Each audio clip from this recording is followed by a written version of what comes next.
Ça représente quoi en pourboire un peu sur les charters? Pour une semaine, ça peut aller de 3 à 5 000 euros de tips juste pour une personne pour la semaine. On parle de 300 000 euros la semaine et il n'y a pas assez d'argent là, tu me dis? 200 cuisiniers? 200 cuisines, on était 600 sous-chefs. À l'armée quoi. En termes de salaire, ça représente quoi chef sur un yacht? Ça peut faire des mois entre 9 à 10 000 euros par mois quoi. Bonjour à tous et bienvenue du coup dans ce nouvel épisode podcast La Brigade où je suis super content du coup d'accueillir Thomas qui est un de nos membres de l'académie qui nous a rejoint pour devenir chef sur les yachts et on va prendre du coup le temps de parler pendant cet épisode pour qu'il nous raconte un peu son passage de la vie de cuisinier à chef sur les yachts et voilà il va nous expliquer vraiment toutes les étapes par étape et comment ça s'est passé pour lui et on va prendre le temps d'échanger là-dessus. Ça va Thomas? Ça va et toi? Ça va nickel hein. Bien arrivé à Nice? Ouais super ouais. Nickel. Saison terminée? Ouais saison terminée en début octobre. Ok. Donc non c'était belle saison, belle première saison. Ouais, première saison du coup là. Première saison pour moi donc c'était une belle aventure. Ouais, ça fait première saison donc ouais c'était. Bah c'est trop cool. Bah écoute Thomas pour commencer si tu peux un peu te présenter voilà ton parcours en cuisine, nous raconter ce que t'as fait. Bah alors moi c'est Thomas, j'ai 25 ans, j'ai passé un bac pro cuisine donc de 3 ans. À la suite de ça je suis parti, j'avais fait un stage à l'hôtel du Palais quand j'étais en terminale et du coup ça c'était où ça? À Paris? Non ça c'était dans le sud quand j'étais à l'école okay, à Biarritz. Ok. Et du coup, ils m'ont rappelé du coup pour me prendre en contrat en tant que commis, juste après l'école. Donc j'ai fait 2 ans au Palais, où je suis sorti de l'hôtel du Palais, j'étais chef de partie. Donc en 2 ans. À la suite de ça, donc je suis parti sur Paris. Je me suis dit, j'ai toujours voulu faire Paris. Paris, quand même, c'est un peu le centre, c'est the place to be, quoi. Le noyau un peu... de la restauration. Du coup je suis parti, j'ai été pris en tant que premier chef de partie au Fouquet's. Ok, sur les champs. Bien. Ouais, top. Sur les Champs-Élysées où je suis resté 8 mois. Ok. Donc avec le chef Clément du coup qui m'a pris un peu sous son aile. Ah trop bien. Et du coup il a vu voilà que j'étais professionnel, motivé. Du coup il m'a proposé un poste de sous-chef puisqu'il a été admis et chef exécutif à l'Auberge du Jeu de Pommes. Ok. À Chantilly, qui était 2 macarons Michelin. Ah ouais, bien. Du coup, il m'a proposé de venir avec lui en tant que sous-chef là-bas. Ah, t'étais directement sous-chef là-bas? Ouais. Du coup, j'ai autorisé l'offre. Donc, je suis parti. Tu m'étonnes. J'ai fait 2 ans et demi à l'auberge. Et du coup, après, je suis parti. Je me suis dit, bon, allez, je vais aller à l'étranger pour les langues. Du coup, j'ai fait 6 mois en Irlande pour apprendre l'anglais. Pas forcément pour la cuisine, je suis pas parti forcément pour la cuisine, mais pour apprendre l'anglais. Et t'as appris l'anglais ou pas? C'était dur, c'était compliqué l'accent, mais après pays très beau, les gens vraiment très gentils. Bon après voilà c'est la cuisine, c'est pas on connaît, c'est pas les ça best, surtout pour l'expérience et pour apprendre l'expérience et la langue. Après je suis rentré, à la suite de ça je suis parti au Plaza à Paris où j'ai été sous-chef aussi. Plaza Athénée? Plaza Athénée, ouais. Ouais, ok. Ouais. Plaza Athénée, où le chef, donc c'est Jean Humbert. Ouais. Donc j'ai fait 1 an là-bas. Et du coup, à la suite de ça, je vous ai rencontré sur Insta, je vous ai envoyé juste un message. Ouais. Et du coup, à la suite de ça, on a parlé et j'ai été directement donc ça a été ton dernier poste, c'était le poste au Plaza Athénée? Mon dernier poste, c'était au Plaza, ouais. Ok. Et tu au Plaza, parce qu'il y a quoi? Il y a le restaurant étoilé, il y a la brasserie, il y a plein de trucs, non? Il y a 5 points de vente, le restaurant étoilé. Donc moi en fait les sous-chefs ils tournent un peu sur tous les points de vente. Mais j'étais essentiellement au restaurant étoilé. Donc donc durant mon parcours quand même cuisinier, j'ai fait très peu de traditionnel. J'ai fait beaucoup de gastronomique. Et du coup je tournais sur tous les points de vente. Après le Plaza c'est un gros ça doit être balèze établissement, quand même, hein. C'est très balèze, on était 200 en cuisine. 200 cuisiniers? 200 cuisines, on était 600 sous-chefs, il y avait 2 chefs exécutifs. À l'armée quoi. Ouais, c'était vraiment une vraie brigade, mais après ça forme. Ouais, c'est bien, non? Tu sors de cet établissement, t'es vraiment formé, tu peux aller vraiment partout. Ça va être trop bien. Ouais. Trop bonne expérience. Donc c'était vraiment... Et avant le Plaza, parce que là tu te retrouves avec 200 cuisiniers, t'avais fait des brigades aussi grosses que ça? Alors pas aussi grosses, mais Fouquet's... Fouquet's c'était beaucoup aussi, non? Ouais, Fouquet's on était 100. Et après, c'est pas mal. Après, C'est pas mal. j'ai eu très vite ce rôle de. Même si au Fouquet, j'étais pas sous-chef, j'ai eu très vite ce rôle de leader un peu. Ok. Donc, j'ai directement été habitué. Et comme j'aime ça, en soi, pour moi, c'était naturel, quoi. Il y avait pas. Ça fait comment quand tu... Enfin, moi, je me rappelle. Alors moi, pour le coup, c'était encore différent quand j'étais... le gros hôtel que j'ai fait en premier, c'était l'hôtel Carlton à Cannes. Et du coup, avant ça, je travaillais dans un restaurant. J'avais fait mon apprentissage dans un petit restaurant genre de quartier. Et on était 3. Il y avait moi, mon pote Sofiane et le chef. Et je passe de 3 cuisiniers à genre, je sais pas comment on était, mais peut-être 60 ou 80. Ouais, du coup, ça fait un... Et ouais, pour moi, dans la cuisine, il y avait un chef et un chef de partie, tu vois. Et là, t'arrives là-bas, t'as chef exécutif, sous-chef exécutif, sous-chef, machin, toute la liste. Toute la liste. Putain, mais t'appelles tout le monde chef en plus, tu sais même plus qui est le chef. Ouais, c'est clair. Ça fait bizarre. Ouais. Mais après, c'est des boîtes qui te forment bien. Ouais. Pour le futur, je pense, surtout dans le milieu dans lequel on est maintenant, où il faut se gérer seul. Ouais. Je pense que c'est des bonnes écoles. Ouais, des bonnes écoles pour se former. En plus, ça t'habitue tout de suite au monde du luxe, les demandes un peu particulières. C'est sûr, les demandes particulières, demandes un peu sur mesure, quoi. Ouais. Demandes sur mesure, donc c'est vrai que... Ouais, c'est trop bien. Enfin, ça fait des bonnes expériences. Donc, dernière expérience Plaza Athénée, qu'est-ce qui t'a donné envie à ce moment-là de dire, tiens, j'ai envie de faire chef privé? Est-ce que tu t'es tout de suite dit, je veux faire chef sur les yachts? Ou est-ce que tu te dis, je cherche quelque chose, mais je sais pas trop quoi? Non, après, j'ai toujours eu l'idée de, plus tard, de faire chef privé pour des prestations vraiment sur mesure, mais j'avais pas dans l'idée forcément de le faire de suite. Et après, je pense, le déclic, déjà, je vous ai rencontré sur Insta, et je me suis dit, je faisais des heures... au Plaza, je faisais des journées entières sans coupure. Du matin au soir, quoi. Sans coupure, avec un jour de off par semaine. Donc, les fameuses journées de la restauration. Je me suis dit, je pense que peut-être c'est ma chance, il faut que je tente. C'était un futur de faire ça, donc pourquoi pas le faire maintenant. Donc voilà, après je vous ai rencontré sur Insta, je me suis dit, comment genre t'es tombé sur nous comme ça, genre en je suis tombé sur vous, il y avait une publication qui est tombée. Et du coup, il y avait marqué le numéro ou contactez-moi, donc j'ai directement envoyé un message. Et même, déjà, je savais même pas qu'on pouvait faire chef sur les yachts. Pour moi, c'était chef privé sur les villas, quoi. Je connaissais pas trop ce monde du yacht. Des yachts, Donc, mais du coup, après, quand j'ai vu, toi, c'était les villas, plus Benoît, c'était les yachts, donc j'ai vu les deux mondes un peu. Et naturellement, je me suis dirigé sur les yachts, quoi. Plus ça t'a intéressé tout de suite. Pour le voyage. C'est que les yachts, on part. T'as le côté expérience aussi sur les yachts qui est quand même cool, quoi. Le côté, là, peut-être qu'au départ, tu vas être à Cannes ou à Antibes, mais tu vas partir à Saint-Tropez. Et même ça change en fait de la routine, t'es sur un bateau. Donc c'est pas du tout la même organisation que sur Terre. Donc le truc de fait de vraiment changer, de découvrir un monde à part, c'est complètement autre chose. Et différent, c'est ça aussi qui tu l'as senti ça quand t'es passé du coup de cuisinier traditionnel, on va dire, à devenir genre chef sur un yacht? T'as senti une grosse diff quand même en termes d'organisation, en termes de logistique? Déjà, je me suis retrouvé d'avoir une grosse brigade sous mes ordres seul. Ça fait bizarre, non? Ouais, ça fait très bizarre. T'es tout seul, donc tu fais tout. Hein. Toi contre toi-même, quoi. Tu fais tout, quoi, les fournisseurs. Et bon, t'as l'équipage. J'avais plus l'habitude de faire du personnel, donc t'as l'équipage, t'as les clients. Mais tu fais tout seul de A à Z. Mais après, oui, ça fait bizarre au début, mais bon, quand tu t'habitues, tu reviens vite à... La différence au début, faut prendre le pli, quoi. Ouais, la différence, c'est intense, quoi. Ouais. C'est intense, quoi. Quand tu t'es lancé ou avant de te lancer, t'avais un peu des freins dans ta tête ou des trucs, des obstacles où tu te disais j'hésite ou je le sens... le seul obstacle, c'était la langue. Ouais. Parce que je sais très bien que voilà pour... à ce moment-là tu parlais pas anglais. Ouais, je parlais très peu quoi. Ou très peu. Et je sais que surtout dans ce milieu du luxe, forcément les 3/4 des clients parlent anglais. Il y a très peu de clients. S'il y en a des clients français, mais 3/4 des clients surtout sur les bateaux, c'est des clients étrangers. International, t'as des gens qui viennent du monde entier. C'est sûr. Donc oui, c'était mon seul frein. Et du coup, de toute façon, je me suis dit, si je le fais pas maintenant, je le ferai jamais. Donc faut que tu te lances et tu vas apprendre de façon sur le tas, quoi. Sur le tas, en parlant que après. De toute façon, finalement, la meilleure école, c'est sur place, quoi. Sur la meilleure école, c'est le terrain. L'anglais que j'ai appris à l'école, il m'a pas servi du tout.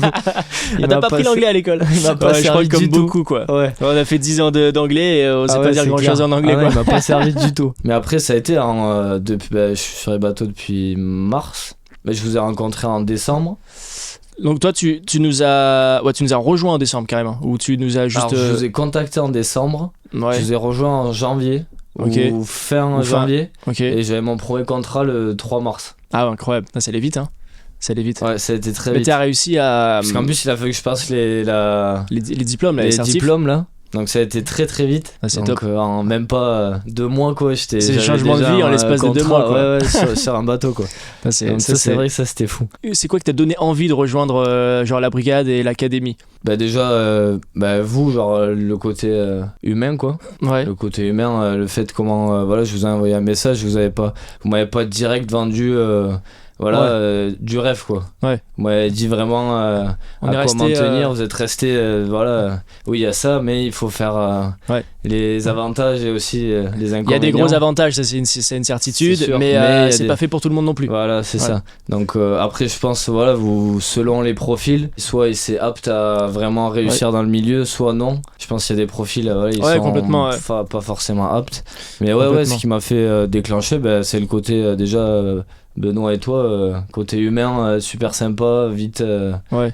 Et même la structure, le site que vous avez fait, très bien structuré, pas trop complexe, on se perd pas dans les chiffres. Simplifié quoi. Les calculs, les trucs où ça pourrait nous dire c'est trop dur, je vais galérer à le me but c'est de lancer. simplifier parce que au tout début quand on a commencé à tourner les vidéos et à faire le truc, on avait genre une première page et on s'est dit mais même nous on le regarderait pas, genre c'est trop compliqué, c'est trop de détails, c'est Là, trop de ce qui est bien choses. c'est que les vidéos elles sont simples, ça t'explique ce qu'il faut, Ça va droit au but. Ouais, ce qu'il faut savoir. Le principal de ce qu'il faut savoir et au moins tu sais voilà faut que je fasse ça ouais. Et c'est vrai que ça c'est pour ça ça donne envie en fait d'y aller quoi. T'y vas pas avec un frein te dire en fait je sais pas, j'ai peur de t'as pas trop de peur en fait, tu te dis ça rassure aussi un peu. Et en plus vous êtes là quand même pendant 3 mois. Ouais. Donc vraiment, et même après, au-delà de la formation, on garde toujours contact s'il y a besoin. Vous êtes là pour nous aider. Donc ça aussi, ça met un soutien. Ouais, complètement. Ça, c'est pas bien. juste vous nous rejoignez, on fait les 90 jours et après, terminé et après, et tu merci, te au revoir. débrouilles, quoi. C'est en soi finalement. Et en soi, ça crée une famille quoi, une petite famille, donc ça aussi ça c'est bien quoi, ce côté c'est vraiment humain. le but qu'on avait depuis le début, c'était pas faire un accompagnement pour juste faire un accompagnement, c'est vraiment déjà d'aider les chefs qui veulent se lancer dans le milieu, vu que c'est un milieu qui est quand même très fermé. Bon, j'en ai fait les frais au début, et surtout de créer vraiment une communauté en fait, d'entraide et qu'on s'aide tous, qu'on puisse se partager des tuyaux, nos expériences, ou même s'il y a quelqu'un qui a un poste ou un boulot qui peut partager à un autre membre, tant qu'à faire ça peut être l'occasion. Même grâce à vous on passe à un milieu qui est assez fermé, restreint, donc c'est vrai que si t'as pas de connaissances ou de contacts dans le milieu pour y rentrer tout seul comme ça, c'est un peu compliqué. Donc je pense déjà rien que le fait tu vois en très peu de temps j'ai eu un contrat, ça s'est fait assez vite, seul si tu fais tout seul, je pense qu'il faut ramer un peu plus quand même. Et en plus toi alors t'as commencé sur un gros bateau quand même, t'es pas rentré n'importe où. Comment d'ailleurs ça s'est passé? C'était quoi les étapes pour trouver ce travail là? Comment ça s'est fait en fait? Alors donc Benoît il connaissait David. Ok. Du coup il m'a mis en contact avec lui parce que du coup David connaissait c'est David qui connaissait le capitaine? C'est David qui connaissait le capitaine, Olivier. Du coup il m'a dit il y a mon pote capitaine qui cherche un chef, est-ce que t'as quelqu'un sous la main? Du coup Benoît il a dit ouais pas de souci. Et du coup j'ai fait un premier entretien avec Olivier le capitaine et David en caméra. Donc là ils m'ont dit un peu les choses franc jeu quoi. Le capitaine il m'a dit ça se passe comme ça, t'auras ça, il faut être comme ça, enfin les règles ça n'avait pas été c'est pas t'as pas tourné autour du pot. C'est pas en douceur, au moins tu sais à quoi t'attendre, tu sais si t'aimes ou t'aimes pas déjà, rien qu'en faisant le visio tu vois l'approche. On voit un peu l'approche. Donc on a fixé un premier testing, donc juste avec il avait invité des amis à lui capitaines sur d'autres bateaux et tout qui sont un peu dans le milieu. Donc ils étaient 20. Et du coup je fais un premier testing où je suis allé à bord sur le bateau. Donc toi là t'habitais à Paris? J'habitais à fait Paris. descendre. Donc ils m'ont fait descendre, puis j'ai pris la voiture. Je suis descendu sur 2 jours. Ah ouais. Donc à Cannes ou en à Cannes, c'était à Cannes, au Port Canto. Port Canto, ok. Donc je suis descendu, j'ai fait mon testing. Je suis arrivé le jeudi soir Et le vendredi midi, il y avait Direct le testing. le repas. Donc il a fallu que je prenne mes marques, la cuisine, parce que bon, c'était une belle cuisine, mais ça reste des cuisines sur un bateau. Donc tout est restreint, c'est des petits... C'est pas le Plaza Athénée, quoi. Ouais, c'est pas le Plaza. Et donc du coup, j'ai pris mes marques, je suis allé faire mes courses directement le vendredi matin. Donc j'avais fait les menus déjà à l'avance. Ouais. Que je leur avais envoyé en page, j'avais bien mis en forme, bien détaillé et tout, comme si c'était des clients. Ouais. Donc je suis allé, j'ai fait mon testing. Donc là c'était première fois aussi sur un bateau, donc t'as un peu. Déjà première fois que tu montes sur un yacht pareil, quoi. Donc ça tu montes pas n'importe où quand même, quoi. Déjà que tu rentres sur le bateau, ça fait. Tu te dis ils peuvent mettre ça sur l'eau. C'est impressionnant. Ouais, c'est impressionnant. Du coup après j'ai fait mon repas. 20 personnes, c'est. T'en avais 20 ? Ouais. Ah ouais, à l'assiette ou à l'assiette, entrée, plat, dessert. Et bon, bien sûr, c'est pas des passes comme dans les restaurants, c'est des petites tables, donc tu fais à plusieurs. Genre tu fais 5 par 5 plusieurs fois. Ouais, t'as pas le choix. Ouais, t'as pas le choix. Mais après, voilà, ça s'est très bien passé. Mais déjà, sur le premier test, il était vraiment super content. Pour le capitaine, déjà, c'était sûr qu'il me prenait pour lui. Et même les autres, ils avaient vraiment adoré. Parce qu'en plus, j'ai fait le testing, mais je devais aussi faire manger l'équipage. Ah, tu faisais les deux à ce moment-là ? Je faisais les deux à ce moment-là. Parce que dans les 20, il n'y avait pas l'équipage ? Non. Et l'équipage, ils étaient 10. Donc il m'a mis vraiment boulot, dans le quoi. vif. Il m'a mis direct dans le vif, quoi, du sujet. Et du coup, après ce test-là, il vraiment était super content. Donc je lui ai dit, moi je suis dispo à ces dates. Et il m'a fait revenir une deuxième fois. Donc je suis reparti sur Paris. Ouais. Je travaillais encore un peu. Il m'a fait redescendre 3 jours pour que les boss, du coup, je fasse un test pour les boss. Mais là, j'ai pas fait le test sur le bateau. J'ai fait le test à la villa sur Nice. Ils ont une villa sur Nice. Donc là, je suis parti. Donc là, déjà, c'était un peu plus. Ça allait. Ouais, parce que t'avais déjà fait une première. Ouais. T'as déjà fait une première. Donc ça allait. Plus, j'ai toujours le stress quand même de te dire, bon, voilà, c'était pas trop, il faut faire ça bien. Ouais, c'est normal. Donc là aussi, le test s'est très bien passé. Donc là pour eux aussi c'était bon, et comme ils ont un fils, ils avaient un fils, et comme le fils c'était pas là à ce moment-là, pour eux il fallait que le fils voit aussi et dise oui, valide. Du coup je suis reparti sur Paris. Et t'ont fait revenir pour le fils ? Ils m'ont fait revenir, donc là du coup c'était sur 4 jours sur le bateau. Donc on est parti à Monaco. Donc première fois en mer. Donc première fois en mer. Donc il y avait le fils des propriétaires et deux ou trois potes à lui. Donc du coup on est parti sur Monaco comme un trip classique avec des clients. Donc j'avais petit déj, lunch et dîner. Et donc pendant 4 jours, voilà, comme normal, hop, le petit déjeuner. Vraies conditions d'un chef sur un yacht. Chef sur un bateau. L'équipage aussi en même temps. Et du coup, à la suite de ça, j'ai eu un appel avec le capitaine qui m'a dit c'était bon, le propriétaire il me prenait. Soulagé, donc je me suis dit c'est bon, super, premier contrat. Et du coup après une semaine après, parce que je devais passer mes diplômes parce que temps aussi. T'avais toujours pas fini. Parce que il y a premier diplôme de une semaine, toutes les règles de base de la sécurité sur les yachts, faut que tu passes des certifications. Une semaine de sécurité, s'il y a un feu, s'il y a des voies d'eau, tout ça, tous les termes de sécurité. Après j'ai passé mon level 2 en anglais pour l'hygiène. Bon, après c'était tout. Après tu t'es lancé. Après c'est tout, et après voilà, c'est donc parti. Ça c'était début mars que du coup t'as attaqué. Début mars, même pas, c'était fin février, parce qu'après j'ai commencé le 3 mars après sur le bateau. J'ai commencé le 3 mars sur le bateau, alors pas directement en mer, il était au chantier à la Seine-sur-Mer. Donc du coup là il n'y avait pas de clients. Donc là tu fais quoi quand c'est comme ça ? Tu fais à manger pour l'équipage ? Pour l'équipage, le midi et le soir.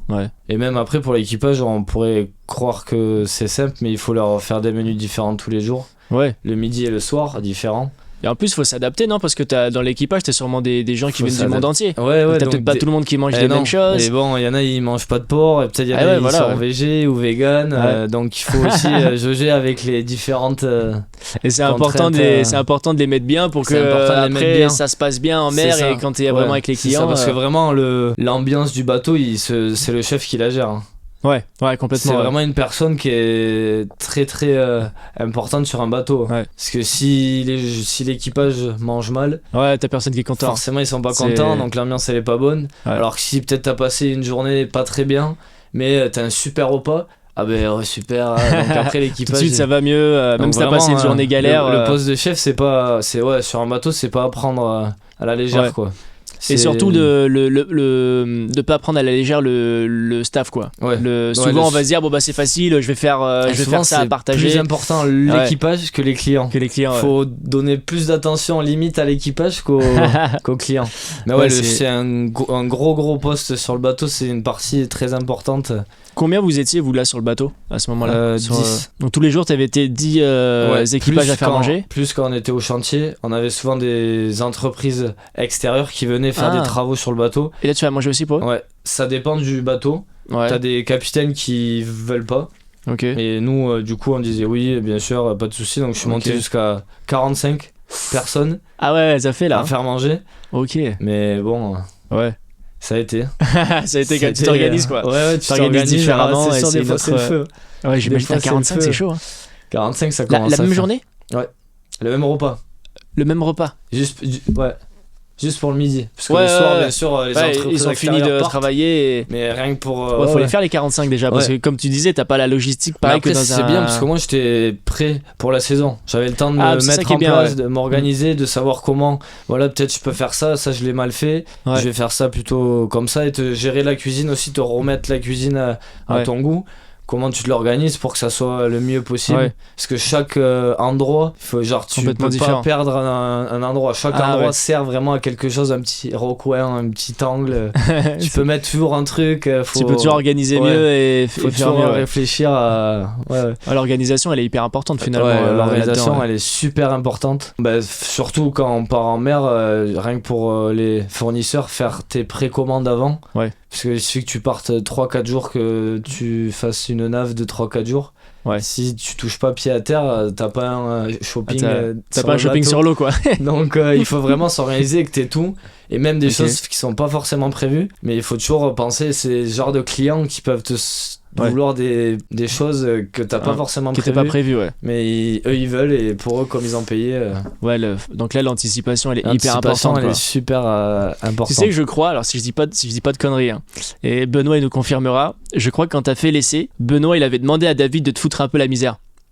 Ouais, si je dis pas de bêtises, on demandera à Benoît de confirmer, mais genre pour que ça te mette vraiment dans le truc en fait. Ouais, c'est ça. Il m'en avait parlé, je crois que c'était avec toi. Et faudra demander à Benoît qui nous confirme. Mais c'est hyper important en fait, parce qu'il y en a, au moins tu vois tout de suite la réalité des choses. Tu vois au moins la pression que t'as. Tu vois la pression que t'as, de vraiment constante. Il faut que ça soit toujours parfait. T'as pas le droit de dire aujourd'hui non, je suis fatigué. Ou si on te dit, je sais pas moi, il y avait un menu qui était prévu et finalement il veut manger autre chose, il faut quoi.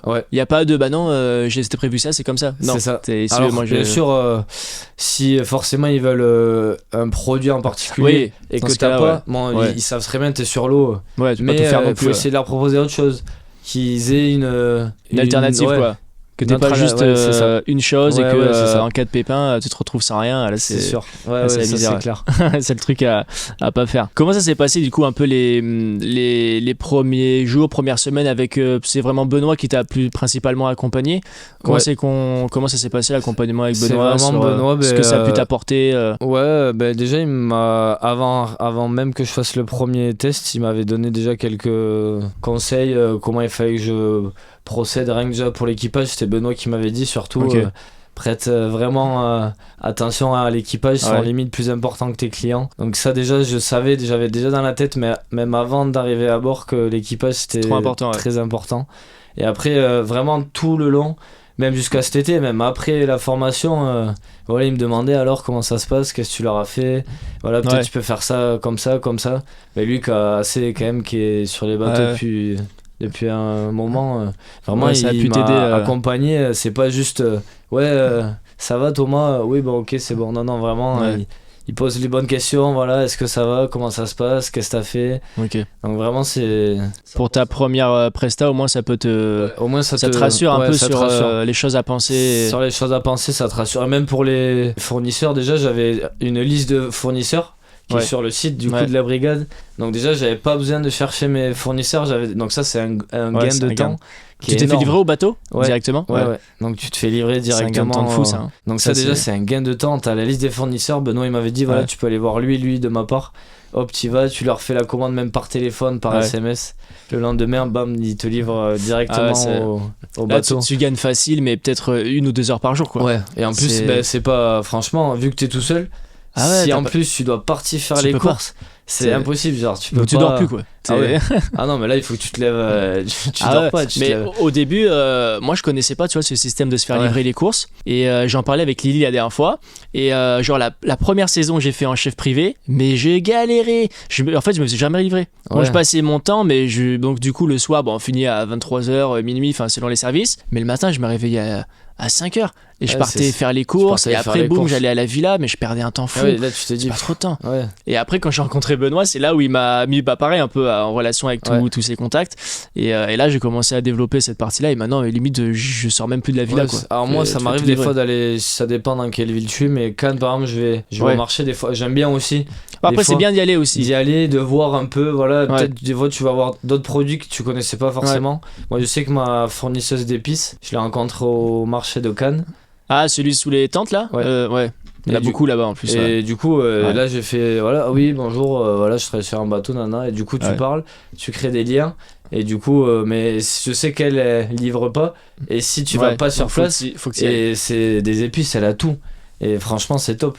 Mais donc du coup des fois j'aime bien aller directement au contact du produit, aller voir un peu ce que t'achètes. Mais ça donne des idées, des fois il y a des trucs que t'as pas forcément pensé. Après la viande et le poisson, je sais ce que je veux, donc j'ai pas besoin de voir. J'ai les fournisseurs, mais après pour les légumes, des fois tu vas voir les légumes.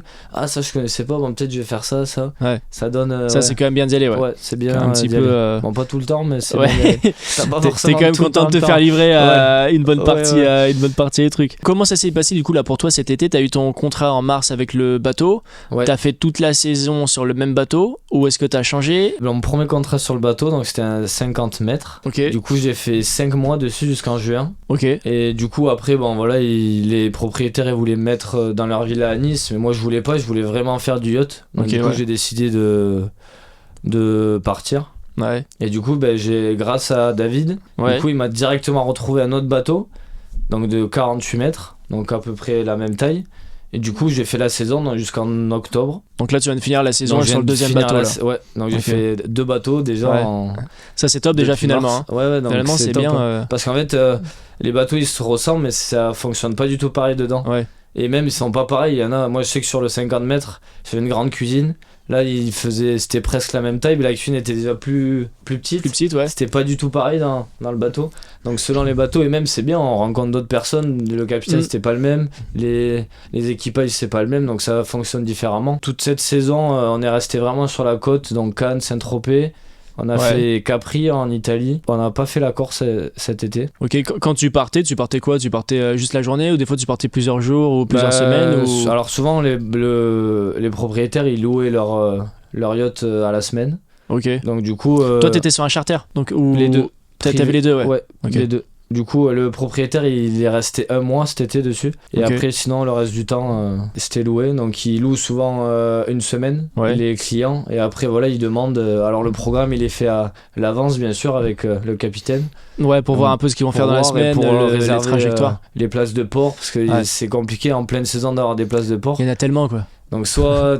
T'arrives, t'as fait vraiment à l'avance, t'as des places de port, soit t'es à l'ancre, ça arrive. Des bateaux qui sont 3-4 jours à l'ancre, donc ça aussi il faut penser à... Là pour les courses les courses, que tu peux être à l'ancre, t'es pas sûr d'être au port. Donc ils partaient souvent, on était au port le soir. On a très peu été à l'ancre cet été. Et souvent la journée, ils demandent de sortir en mer pour la journée. Pour la journée, ils font le lunch sur le bateau, en mer c'est plus agréable. Après ils profitent, ils se baignent, ils profitent. T'avais sur le bateau, t'avais des genre les jouets et tout là. T'avais quoi dessus? Des trucs qui allaient dans l'eau là, il y avait des, je sais plus comment ça s'appelle. Les sea il y avait des jet skis. Après il y a du matériel pour pêcher. Ça c'est du matériel. T'as pu t'en servir ou pas, tout ça? Alors jet ski on s'en est servi, les sea bobs aussi. En fait des fois les clients ils partaient le midi pour manger. Du coup là pour nous c'était vous avez trop bien ça. Vous avez vos petits moments de libre, on peut se baigner, on fait. C'est vrai que déjà qu'on est restreint sur un bateau. Complètement. Donc si en plus on peut pas un peu en profiter, c'est ça que c'est la partie un peu aussi cool quand même du métier, quoi. C'est la partie cool du métier. T'as le côté voyage, t'as le côté expérience où tu te retrouves. Le côté voyage, tu voyages et t'as le côté, voilà, t'es en pleine mer, hop, l'après-midi, en plein mois d'août, tu fais du jet ski bob ou du jet ski. Ça, c'est vrai que ça, c'est assez cool ça. Quand même. Ça, c'est vraiment cool. Ça donc, change d'une cuisine enfermée dans un sous-sol. Où il fait 40 degrés, où tu vois pas le jour. Non, c'est donc, sûr. ça, c'est vrai que ça change. Et même, c'est niveau dans la tête et le mental, déjà, il change. Ouais, t'as vu une différence, toi, par rapport même à comment tu te sentais quand t'étais en cuisinier, du coup en restaurant, et de comment maintenant tu es en cuisinier sur les yachts? Est-ce que toi tu ressens une différence? J'ai une grosse différence. Déjà, le stress, c'est pas le même. Alors sur les yachts, t'as du stress, mais c'est du bon stress. Ok. Genre t'as pas ce stress quand t'es... Enfin moi par exemple quand j'étais au Plaza, il y avait le stress du chef exécutif, mais du groupe. Donc de la direction, enfin c'est une grosse chaîne, en fait t'as une pression constante tous les jours. Là oui t'as une pression mais juste du propriétaire et des clients. Ouais, c'est pas pareil. Donc je te dis que bon, si tu fais bien ton travail, tu fais bien à manger, il n'y a pas de raison qu'ils aiment pas. T'as juste un stress de te dire en fait je suis seul. Oui, par contre voilà, c'est ça. Donc t'es tout seul, donc tout dépend de toi finalement. Voilà, tu te dis s'il y a un problème, c'est toi. Tu peux pas remettre la faute sur quelqu'un. Donc et bon voilà, c'est un stress, oui, après c'est intense, faut y aller. Ça ressemble à quoi un peu une journée là pour toi cet été? C'était quoi un peu une journée type sur un bateau? Alors, moi après ils font pas tout ça, moi je me levais à 6h, je partais courir. Si on était au port, hein. Si on était c'était en haut. Tu cours pas beaucoup ou tu cours sur le bateau? Je me réveillais entre 6h et 6h30, je partais courir. Ça fait du bien de sortir un peu du bateau aussi, ça fait du bien. Après, ça dépendait s'il y avait 3 courses à faire, j'allais faire mes courses directement. Je revenais, je préparais le petit déjeuner pour les clients. Donc souvent, c'est sous forme de buffet, hein. Plateau de fruits. Croissant, pain au chocolat, gaufre, salé après les œufs, c'est en direct quand ils sont levés. Après, un jour sur 2, je faisais petit déjeuner pour l'équipage. L'équipage, en fait, c'est compliqué, faut pas trop leur en donner. Parce qu'après tu les habitues trop. Ils t'en demandent trop, mais faut leur donner juste ce qu'il faut pour garder le. Ouais, parce qu'après tu te mets dans le jus quoi. Si tu fais trop tous les jours, après, jour où. Enfin, parce qu'à la limite, si t'as le temps au début, tu t'en profites, mais une fois que t'as plus le temps, si tu les as trop habitués, t'es mort. Parce que bon, le focus quand même, ça reste les clients. Donc après, petit déjeuner, une fois que mon buffet est prêt, je fais un coup de ménage. Selon ce qu'ils font, s'ils mangent à bord, je rattaque direct la mise en place souvent je faisais un peu en amont la veille, la mise en place pour le lendemain. Je prenais quand même un peu d'avance. Je prenais quand même un peu d'avance. Et après sinon, s'ils mangeaient pas là le midi, je prenais une petite pause entre 10h et 11h. Et après s'ils mangeaient à bord, souvent ils mangeaient, c'est rare quand ils mangent à midi. Souvent c'est entre 13h et 14h. Ils mangeaient, Et le petit déjeuner c'est à 10h quoi. Donc je prépare mon lunch pour le midi. Une fois qu'ils sont à table, souvent c'est sous forme de buffet aussi, c'est très rare quand c'est à l'assiette. Plus le soir. Plus pour le soir souvent c'est ça. Mais le midi, ils veulent pas un truc trop compliqué, sous forme de buffet. Un truc à partager. Des salades, des trucs à partager, tu mets au milieu, c'est convivial. Ils sont en vacances au final. C'est ça. La plupart ils sont en vacances donc. Et après le soir j'avais plus de taf, souvent c'est à l'assiette, tu fais des menus un peu plus élaborés. T'essayes d'envoyer un truc plus sympa, c'est en plus le temps. Du coup après l'après-midi, une fois que je finissais mon lunch, je faisais une petite coupure de 1 heure. Et après je rattaquais, donc ça fait ça fait des journées quand même. Le soir je finissais pas forcément tard, puisqu'une fois qu'ils ont fini de manger, ils mangeaient entre 20h et 21h. Donc maximum, si t'es organisé à 21h, à 22h, t'as fini quoi. Cuisine propre. Ça c'est bien quand même. Donc ça c'est bien. Parce que c'est vrai que pour ça c'est le fait important d'être bien carré, bien organisé. Organisé. Parce que toi après aussi l'avantage sur les yachts, c'est que vous avez une équipe. T'es seul en cuisine, mais t'as l'équipe aussi en salle qui fait le service, qui va débarrasser la table. Souvent, alors là ils étaient 3. T'as la chef hôtesse et 2 hôtesses qui s'occupent du service intérieur, donc tout ce qui est le service aux clients et les chambres, comme dans un hôtel. Donc ça veut dire moi vraiment je reste dans ma cuisine. Si bien sûr ça m'est arrivé d'aller voir le client parce qu'il voulait me voir. Bien sûr. Donc là, je vais le voir pour lui parler. Mais sinon après tu restes dédié à la cuisine. C'est les hôtesses qui servent, qui mettent l'eau, le vin.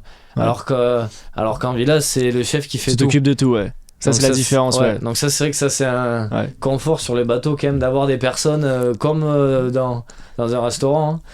des serveurs voilà qui servent. Ouais, t'as tout un service de salle. Oui, t'es seul en cuisine, mais par contre, Voilà, t'as le staff autour, quoi. Ouais. Et même Ça, si c'est tu cool, sais, si t'as besoin, si t'es dans l'urgence, que t'es dans le jus, que t'as besoin, donner un coup de main, demander, voilà, est-ce que tu peux me faire ça Ouais.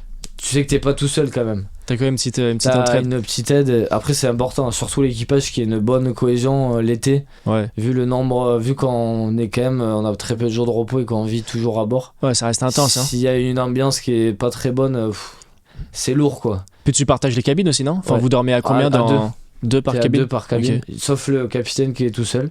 Ouais. Sinon, t'es à 2 par cabine, mais c'est important d'avoir une bonne ambiance, une bonne entente Ouais, complètement. en soi avec l'équipage, parce que après, ça dépend du bateau. Sur les 50 mètres, ça reste encore des équipes de 10, Ouais. ça reste une petite famille. Une petite Après, équipe sur encore. les gros bateaux de 100 mètres où commence à être 40, 50 en équipage, C'est un autre niveau là. c'est un autre. L'ambiance, c'est pas la même. Hein. Bah, c'est c'est- plus carré, Je pense plus je militaire. pense que t'es obligé. T'as pas le choix Ouais, parce que t'as trop pas de le monde. choix. T'as trop de monde. T'imagines, C'est ça. limite, tu fais plus de couverts qu'un restaurant. Ouais. Là, si tu fais à manger pour 40 staff, Ouais, t'as c'est 12 ça. guests, enfin, tu fais à manger Ouais, pour 50 c'est sûr. personnes. Limite, t'as 150 couverts matin, midi, soir, quoi. Ah ouais, c'est ça. T'as 50, Du coup, 50 par service. Ah ouais. Comment ça. Attends, c'est un truc, j'ai pas pensé ça. C'est qui s'occupe des boissons? Enfin, l'achat des boissons. C'est toi ou ça, c'est la tout ce qui est chef, vin, champagne, hôtesse. soda? C'est la Ça, chef c'est elle hôtesse qui gère. qui gère tout ce qui est vin, Ok. boisson, même pour l'équipage, tout ce qui est boisson, même les petits gâteaux, les chips, les Ok, trucs ouais. quand Ça, ils c'est- font du snack. Ça, c'est vraiment le chef, il s'occupe que des Ok. menus. Genre le midi et le soir. Ok, bah ça aussi, tu vois, c'est une grosse différence avec les villas, c'est que nous, on doit Ouais. penser à tout. Enfin, faut qu'on pense au vin, C'est au ça. champagne, au soda, C'est ça. tout ce qui est apéro, Nous, comme on tu n'a pas. disais, les gâteaux, Ouais, les juste chocolats. La seule différence, les... c'est que vous, en villa, vous avez pas d'équipe à Ouais. nourrir, quoi. Oui, voilà, Vous par avez contre, on n'a vraiment pas de staff à nourrir. que le client. Ouais. Ouais. Mais c'est vrai que oui, vous devez penser à tout, quoi. Ouais, complètement. Au début, ça, c'est un truc, moi, je me suis fait avoir une fois parce que les premières villas que j'ai faites, c'était des propriétaires. Ouais. Donc, il y avait déjà tout, tu Ouais, vois, à la villa. Il y avait la vaisselle et. Il y avait la vaisselle, il y avait, ils avaient déjà tous leurs boissons, ils avaient leurs habitudes. Enfin, je devais ramener que ce que j'avais besoin pour le Ouais, menu. ouais. Et une fois, j'avais fait une villa en location et je connaissais pas ce monde-là, tu vois, des villas en location et tout. Et là, il y avait rien. Ouais. Et j'étais là, mais il y a pas de boisson, il y a pas de sac poubelle, il y a pas Ouais, de, vraiment il y a rien, quoi. c'est vide. C'est vide. Et je me suis dit, putain, c'est à moi de penser à tout ça. Et c'est un truc que j'avais pas anticipé du tout. Je pensais pas du tout que c'était Et ça, possible de louer ça, des villas. Tu loues chez qui quand tu fais Eh ben comme en ça fait pour la non, en vaisselle fait ce que tu fais, c'est la vaisselle il y a. En fait t'as que t'as la vaisselle, t'as le découvert, ça Ah tu oui. vois.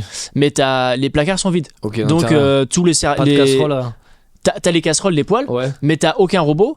Ok. 0-0, t'as Ouais. un four et des casseroles, c'est Ok. tout. T'as vraiment T'as le aucun strict, robot. Le strict t'as minimum. le strict minimum. Le quoi. strict minimum. Et après, c'est toi, si tu veux ramener du matos, bah, c'est à toi de ramener. Mais c'est à toi. Moi, c'était surtout les produits d'entretien que j'avais pas du tout pensé. Toi, Ouais. je- Oui, c'est pas le truc pour moi, auquel. Ouais, c'est le truc auquel on pense pas. Tu Puis te en- dis, bon, c'est bon, c'est une villa. Il y en doit a, quoi. Forcément avoir un petit Bah. de l'alcool ménager. Et ou- voilà, ce genre de truc. Et les capsules à café. Ouais. J'avais pas pensé, tu vois. Moi, Ouais. les cafés, les thés, tous ces trucs-là, j'ai Mais un c'est vrai truc que quand que tu j'avais fais pas de du tout pensé. la restauration, bah, comme toi aussi, Ouais. classique, bah, Tu t'occupes pas de ça. tu t'occupes pas Ouais. de tout ça.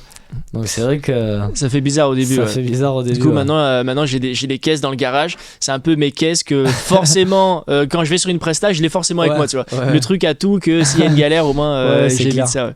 Au moins t'es tranquille. T'avais quoi comme contrat là? C'était des CDD? Alors, C'était des... sur le premier bateau, c'était un CDI. Ok, Et du coup, j'ai Qui fait s'est arrêté. qui s'est arrêté. Et sur le deuxième bateau, c'était un CDD. ok. Du coup, qui se finissait en octobre, fin octobre. Mais comme j'avais Ouais. les vacances, ils m'ont donné. T'as fini Ouais, plutôt. je suis parti avant. Le premier c'était que privé et le deuxième c'était privé Non, et charter. Le premier, c'était ou- les deux aussi. Les premiers c'était privé. charter. privé Et charter. le deuxième aussi. Ok. Les gros bateaux, souvent, ils font du charter. Charter aussi. T'as Quand un peu les deux c'est quoi. 50 mètres ou plus, Ouais. c'est rare qu'ils fassent que du privé. Ouais. Mais souvent, ouais, les petits, ils font du. Mais souvent, les bateaux, Ok. ils font du charter. Bah, c'est ça qui leur apporte. Ouais, c'est ça qui Bon, va après, t'as couvrir des tous les frais propriétaires aussi quoi. qui n'ont pas envie de louer Ouais, c'est aussi sûr. leur bateau. Mais C'est sûr. Ouais. bah, en tout cas, pour l'équipage, c'est ce qui rapporte aussi le plus. Hein. Ouais, alors ça C'est- d'ailleurs, on c'est peut les en charters. parler. C'est quoi du coup la différence entre un bateau privé et un bateau charter? Toi qui as connu du coup un peu la Bah, diff. alors, bateau privé, t'as pas de pourboire. Donc, ça veut dire c'est que ton propriétaire qui vient sur le bateau. Ok. Donc, ça veut dire, bah, même si. T'as ton salaire.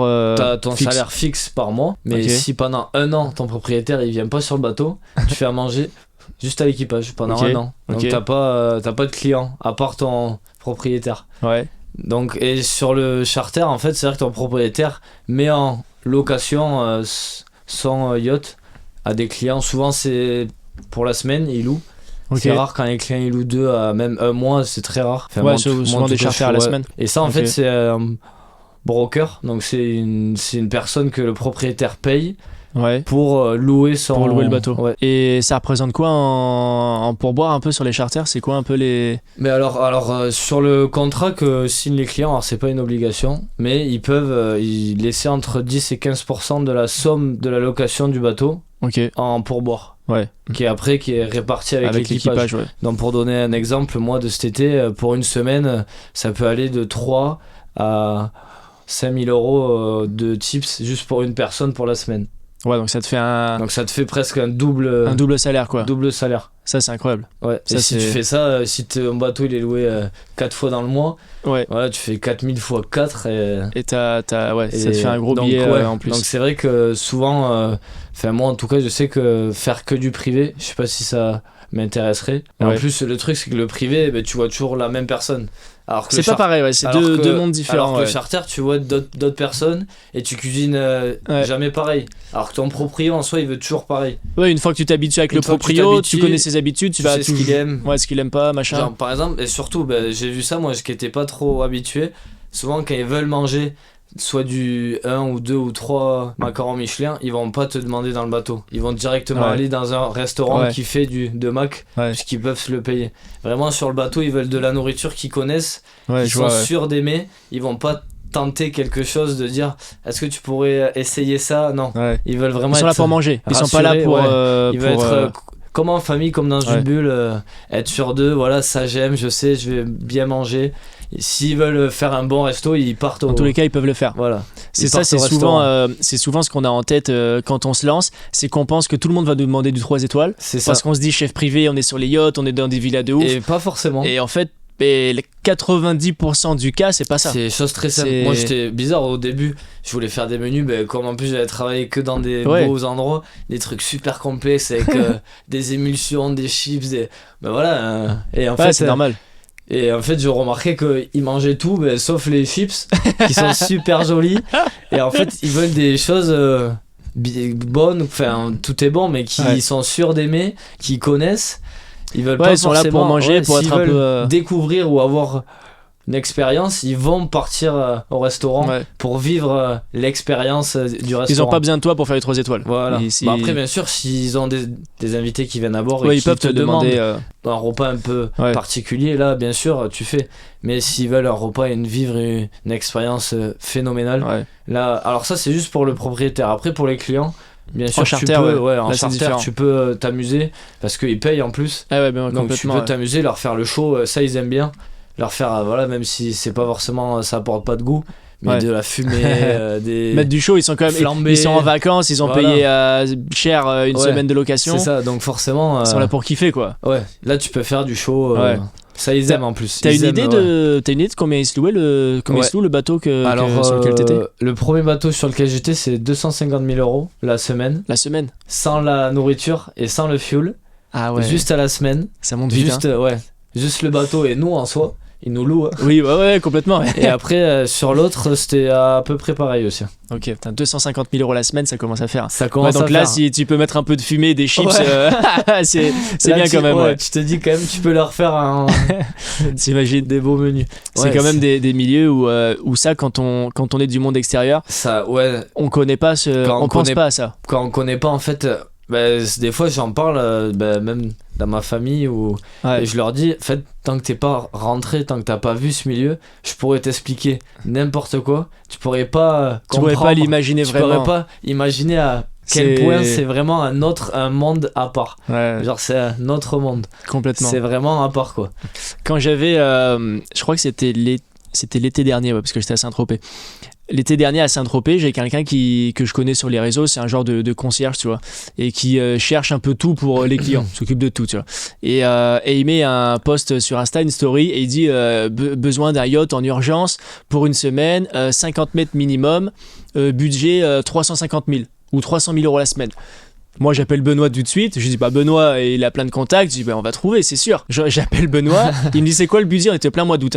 Je dis 300 000 euros la semaine. Déjà Benoît il me dit à mon avis ça passe pas. Je dis mais comment ça passe pas? On parle de 300 000 euros la semaine et il n'y a pas assez d'argent là, tu me dis? Bah, il me dit bah on va demander. On a demandé à les contacts qu'il avait et ils ont même pas cherché. Ouais, Ils m'ont dit non, laisse tomber, il y aura pas, ça suffit pas. Alors, moi j'étais choqué. Ils disaient on parle de 350 000 euros la semaine et là tu dois dire au client que c'est pas assez. Mais ça paraît fou quoi. Moi c'est là où tu te rends compte qu'en fait je me suis dans ce monde-là, pour eux 300 000 euros c'est rien. Bah ça représente plus, ouais, c'est complètement notre. Et là ton cerveau il se déconnecte complet quoi. C'est ça, eux ils parlent en millions, quand ils parlent, c'est eux 300 000 euros, c'est comme si nous on partait en vacances pour 1000 euros. Et encore 1000 euros, déjà ça fait un peu mal. C'est ça. Mais donc ouais, vraiment, c'est complètement ça. Ouais.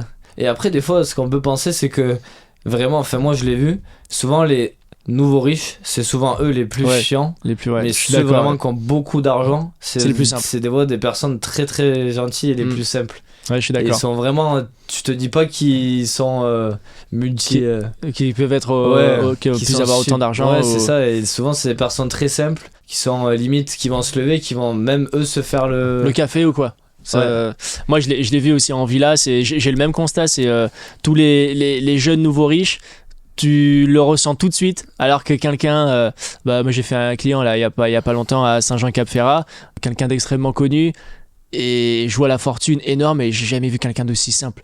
Ouais, c'est ça. Il vient, nous on voulait lui faire le café, le thé, non, hors de question. Non, ne vous inquiétez pas, les gars, je peux le faire, moi je me gère. C'est leur plaisir en fait de se dire, voilà, je me suis fait mon café. Exactement. J'ai pas besoin de quelqu'un non plus pour me faire mon café. Parce que souvent, c'est les gens qui sont partis de rien. En plus, et qui sont montés très haut. Donc ils savent quand même, ils connaissent. Ils connaissent, ouais. Ils sont pas, c'est pas venu comme ça du jour au lendemain. C'est ça. Et... Donc ça, c'est vrai que c'est beau à voir parce on entend toujours les riches c'est des cons, après... ils pensent pas aux autres. Il y en a, ça c'est sûr, ça y a pas de doute. Après il y en a, mais bien sûr, tu vis quand même des expériences avec certaines personnes où c'est génial sûr. quoi. C'est ouais, top. Ouais. Ah, il y en a, tu te dirais pas, ça pourrait limite ton pote. Ouais, presque. Tu pourrais limite faire la fête avec lui. Il y en a, ils sont simples alors que. On a parlé un peu du prix là sur les charters. En termes de salaire, ça représente quoi, chef sur un yacht? Si toi t'es. Alors, les premiers. Sur le premier bateau où j'étais à 4005. Okay. C'est à peu près les salaires de base quand on commence sur le yachting. Okay. Le truc, quand on commence, ils peuvent pas te mettre un salaire à 8 000 euros. Parce que voilà, tu commences, donc forcément, faut que tu fasses aucune ton expérience dans le milieu, donc forcément, tu commences comme sur Terre. Hein.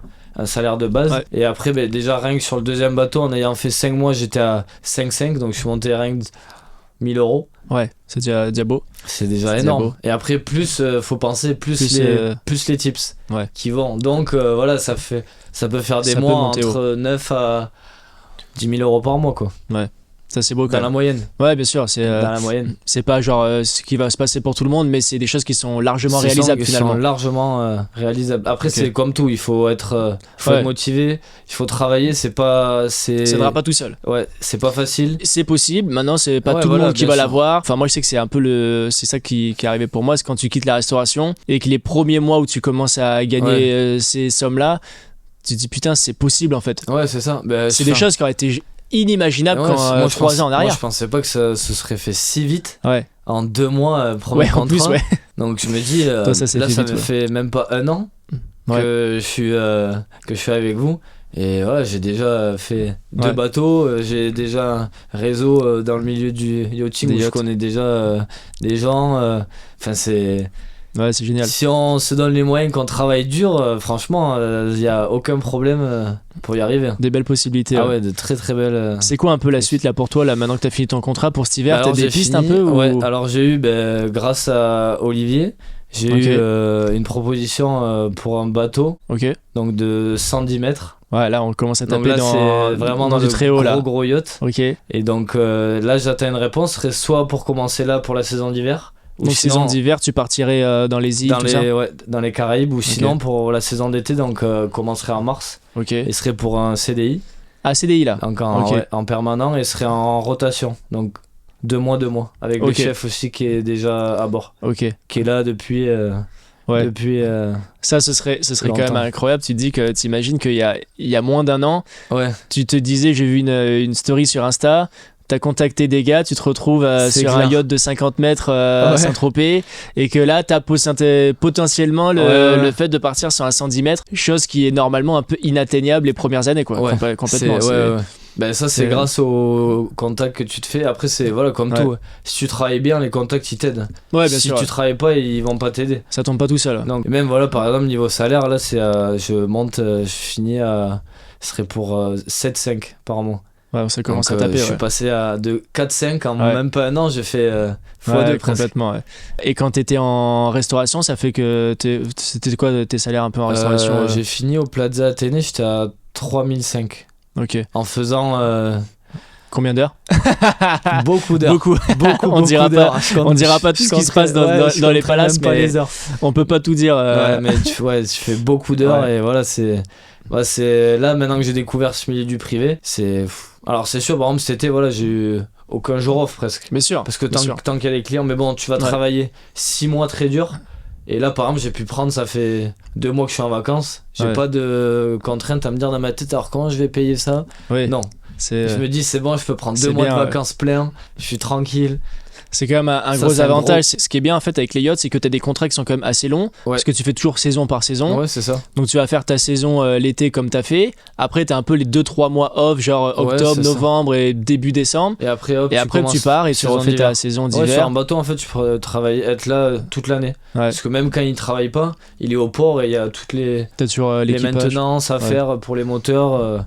Donc tu peux être sur un bateau, même à faire manger pour l'équipage et gagner ta vie. C'est trop cool. Ce serait quoi si t'avais un meilleur souvenir de cet été, ou un moment où tu t'es dit j'ai vraiment bien fait de me lancer, ou un truc où c'était une galère et tu t'es dit aussi pourquoi je me suis lancé là-dedans? Alors t'as eu des moments un peu comme ça? J'ai eu des bons moments et des mauvais moments. Il y a eu les deux.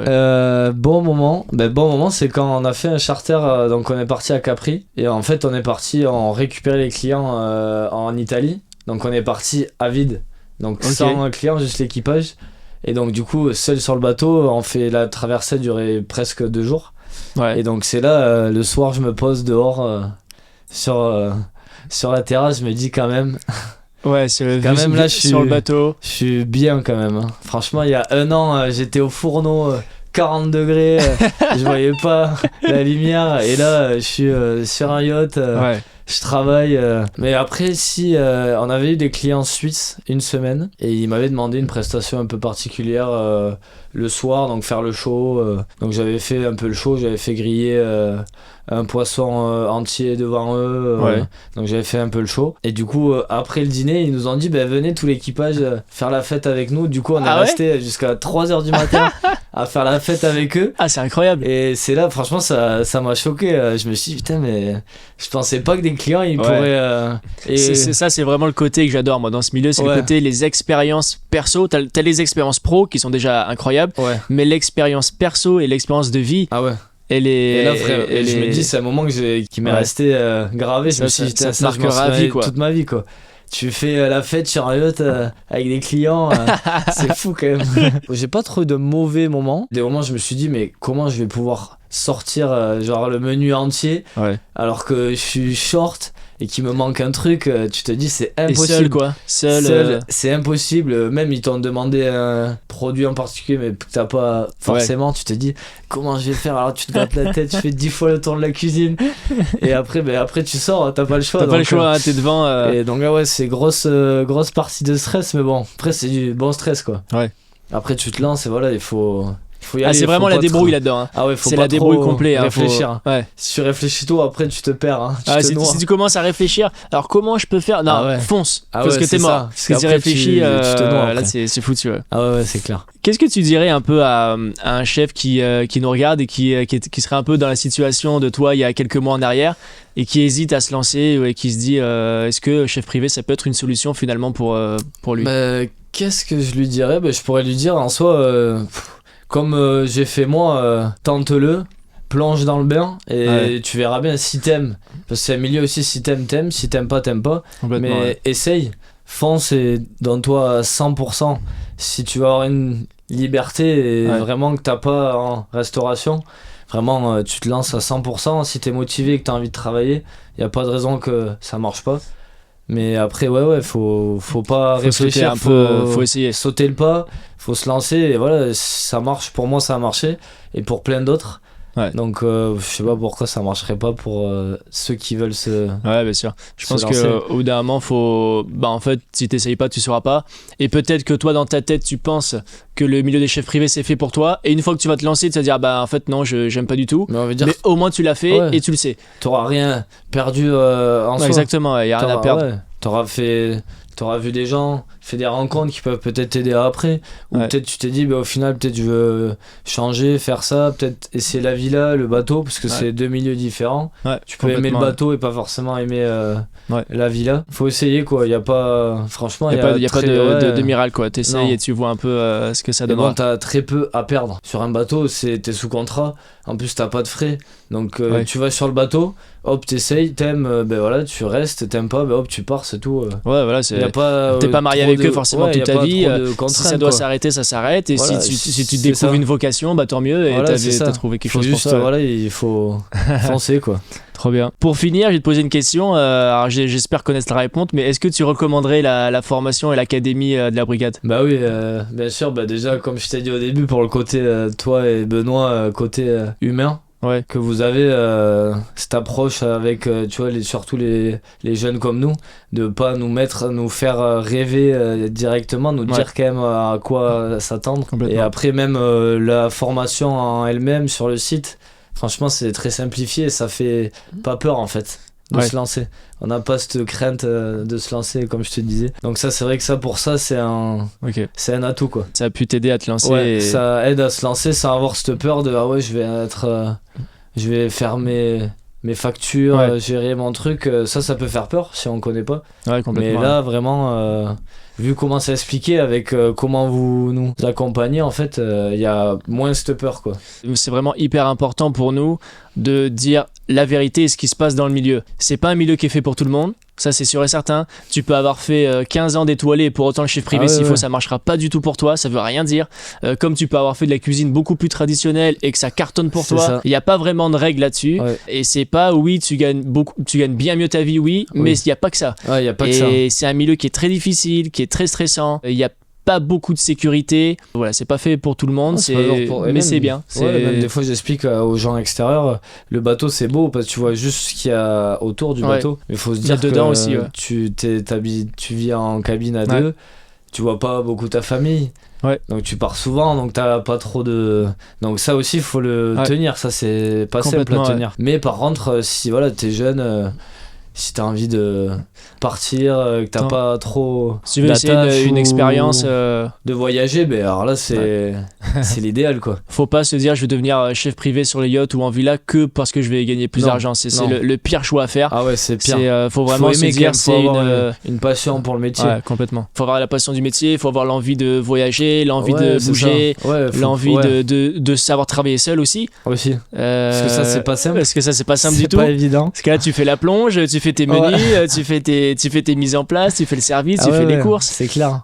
Tu parles avec les clients, t'es quand même un peu en avant, t'es pas juste caché dans ta cuisine. C'est ça. Donc non, c'est vraiment des milieux qui sont complètement différents. Mais après, si t'aimes et que tu réussis dans ce milieu, c'est un très beau milieu. Tu peux très bien avoir une belle carrière, quoi. Ça peut ouvrir des belles portes. Ça peut ouvrir de très belles portes. Tant mieux. Écoute, merci Thomas, c'était top en tout cas d'avoir pu parler là-dessus, d'avoir pu. J'ai hâte de voir du coup peut-être des photos de toi sur un bateau de 110 mètres, ce serait incroyable, on a trop hâte. Hâte de savoir la réponse. Ouais, tu nous tiendras au courant, et j'ai trop hâte de savoir. Tu seras notre premier chef à travailler sur un plus de 100 mètres quand même, ce serait incroyable. Ce serait incroyable. On va te mettre en égérie la brigade, je pense. Ambassadeur la brigade. Et voilà, on est bon pour ce podcast. C'était super intéressant du coup d'avoir pu échanger avec Thomas. Si vous avez la moindre question ou si c'est un milieu qui vous intéresse, n'hésitez pas à nous contacter, que ce soit sur l'Instagram ou par Facebook ou sur TikTok, et on prendra le temps d'échanger et voir si votre profil peut être intéressant, parce qu'encore une fois on n'accepte pas tout le monde dans l'académie, on a refusé une vingtaine de chefs si c'est pas plus, donc on est vraiment dans cette optique de choisir et de sélectionner pour que quand vous nous rejoignez, on sait un peu en avance qu'il n'y a pas de raison que vous n'y arrivez pas, mais si on vous accepte pas, c'est qu'on pense que votre profil est peut-être pas encore assez adapté pour devenir chef privé, et on se retrouve du coup bientôt pour un prochain épisode. À bientôt.